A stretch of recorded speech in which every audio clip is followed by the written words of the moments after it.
Welcome to the deep dive. Today, we're jumping into a set of sources that lay out this really precise, predictable growth framework for local service businesses. Right. And we're looking at it through the lens of one of the most unpredictable markets out there, Yeah. the Texas Panhandle. Specifically, HVAC contractors. We're talking Amarillo and Pampa. And it sounds super niche, but that volatility, that environment, it forces a kind of extreme discipline. I mean, imagine your business is totally at the mercy of the weather. Yeah, the sources describe the AC unit there as a survival tool. It literally is. So in August, your phone is ringing off the hook with emergencies, but then October hits, the weather gets mild, and crickets. The phone just stops ringing. So the whole mission of this framework is to show tradesmen, and really you can apply this to any service business, how to get off that roller coaster. Exactly. How to stop being at the mercy of the thermostat and start building a stable, repeatable lead generation machine. And it's all built on this core philosophy they call the WYSIWYG Promise. What you see is what you get. Which I think is brilliant. It applies to everything. Transparency in your pricing, clarity in your reporting, efficiency in how you execute. It's the total opposite of that typical marketing black box so many people get sold. It makes sense. If a contractor is honest and upfront on a service call, their marketing should be too. But it has to be. You can't have a disconnect. If your marketing feels like some kind of, magic trick with hidden fees, you've lost their trust from day one. Okay, so let's unpack this. Let's jump right into day one. According to these sources, the very first step is also the place where most companies, even established ones, just completely miss the mark. What is it? It's fixing the foundation. It's solving what the sources call the leaky bucket problem. The leachy bucket. Okay. Think about it. So many businesses are spending thousands, Yeah. literally thousands on Google ads, Facebook ads, driving all this valuable high-intent traffic. And they're just pouring it into a bucket with a giant hole in the bottom. Exactly. They send all those potential customers to a website that actively repels sales. It just doesn't convert. So what makes a standard website fail here? I mean, what's wrong with just having a site that says who you are and what you do? Context. It's all about context. When a furnace dies in a Pampa blizzard at 2 in the morning, or an AC unit gives out in the August heat, that homeowner is under stress. They are not browsing. Not at all. They don't care about the company's mission statement or a slideshow of the founder. They need help now. They need to know the price, that you're fast, and that you're reliable. Precisely. The site needs to be a tradesman lead machine.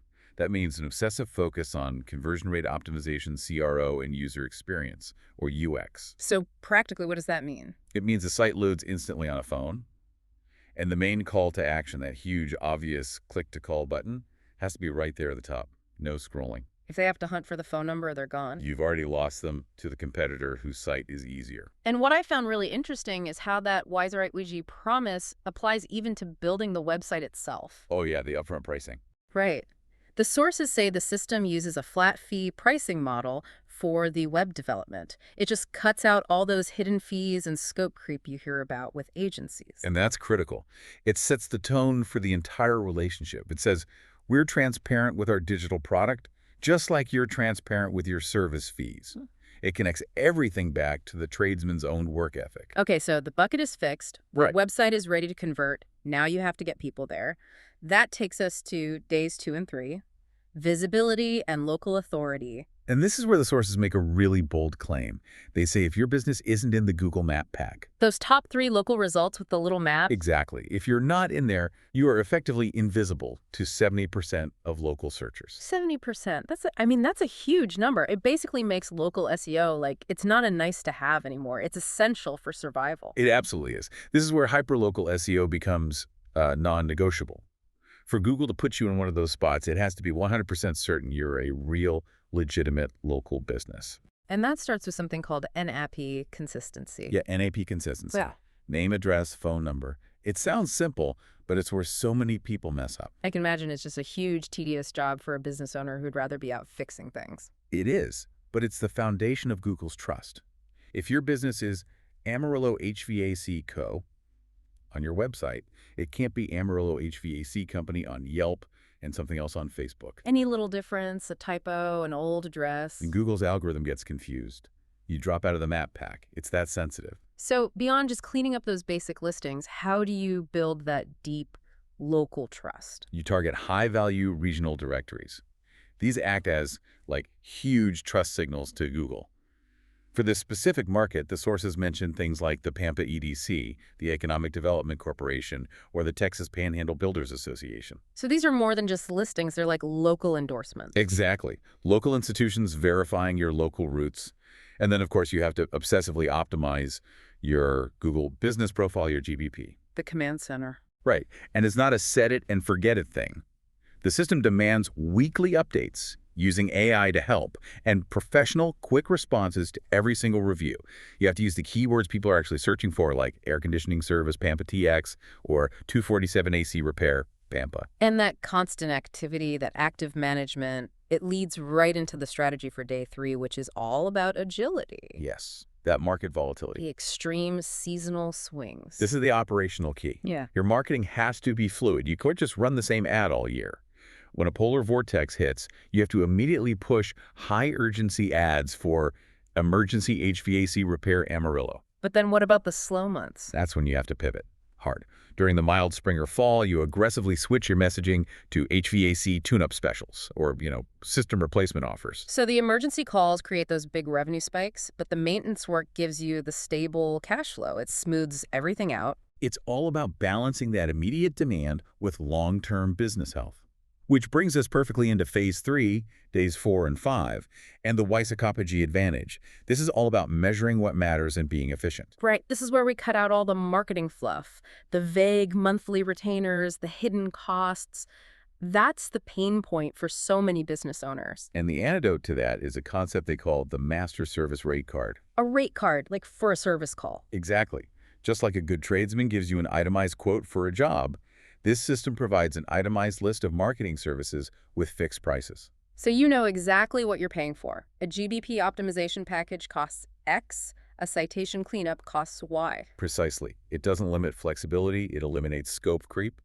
It builds trust because the contractor knows the exact investment up front. No surprises. It forces the agency to be accountable. And the metrics are just as transparent. The sources say they throw out all the vanity metrics, impressions, clicks, likes. Things that look nice on a report but don't actually pay the bills. So what are the core metrics? What actually matters? They are very direct about this. They report on only 3 things.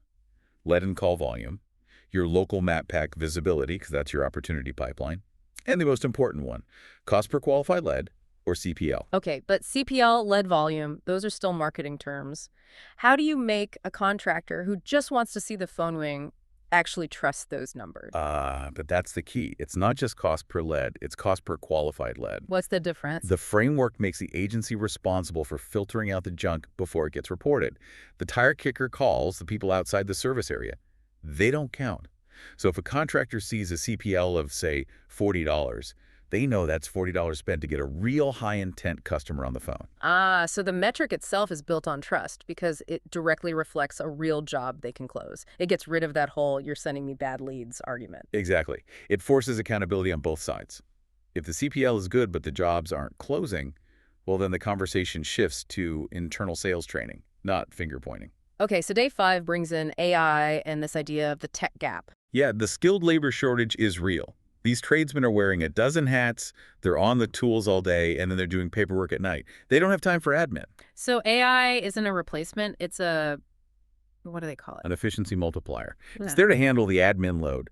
The sources give great examples like, instead of a business owner spending an hour agonizing over how to respond to customer reviews, which is crucial for your Google profile, they can use a tool like Gemini. To do what? To draft professional, personalized, warm responses in seconds. You can clear a dozen reviews in the time it used to take to write one. What about for more technical stuff, like the SEO audits? They mentioned using NotebookLM to take a complex audit, like a list of 50 different website errors or citation problems, and organize it into simple, actionable steps. A task that would have taken hours of analysis now takes minutes to execute. So it's about using tech to maintain a premium brand online without creating burnout. That's the whole philosophy. It's a tool to bridge the time gap.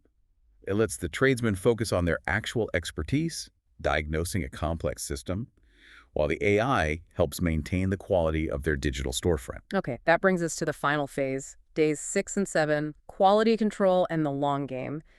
The sources are pretty clear that getting just any lead isn't the goal. No, that's just chasing ghosts. The waves from tire kickers, people calling from 2 counties over, it's huge. It burns fuel. It wastes time.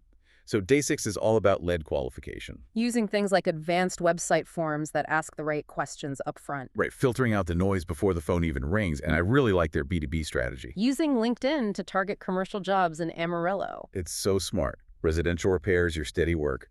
But a big commercial contract for a rooftop unit, that's a high-margin anchor for your business. So you do a great job, turn it into a case study on LinkedIn, and suddenly the entire Amarillo business community sees you as the expert. So, after all that, fixing the website, getting visible, qualifying leads, what does the long game day 7 actually look like? Day 7 is the 90-day foundation roadmap, and it really stresses the sequence of events. You cannot skip steps. What's the first part? Months 1 and 2 are foundational stabilization. This is the heavy lifting. Fixing the website, cleaning up every single citation, establishing that SEO baseline, basically forcing your way into the map pack. It's not glamorous, but you have to do it. And only after that foundation is rock solid can you actually start to scale. Exactly. Regional expansion doesn't start until month 3. That's when you can leverage that stable base for big, growth-aggressive content creation, maybe video marketing on TikTok or YouTube for younger homeowners, serious link building to really dominate the entire market from Pampa to Amarillo. You can't do any of that if your foundation is still leaky. This has been a really fascinating deep dive. You take a framework built for this, like extreme market in the Texas Panhandle, and you find these universal principles that work for anyone. It boils down to speed, local authority through that map pack, demanding real metrics like cost per qualified lead, and using AI as a strategic tool, not a replacement. It's that clarity, that structure. The sources say marketing shouldn't be a mystery. It should be an extension of the tradesman's own quality work. And that's what gives them a predictable lead generation machine that never sleeps. And that's really the takeaway for you listening to this, no matter what your business is. We've seen that the first 2 months are all about that foundational stabilization, the boring stuff, right? Fixing the website, cleaning up citations. So here's the thought. If 70% of your potential customers are finding you in that map pack, what hidden operational process or asset in your business could you stabilize and perfect in the next 60 days to unlock your aggressive expansion in month 3? Where are your leaks hiding? Stability always comes before scale. Fix the foundation. Think about that. We'll see you next time on The Deep Dive.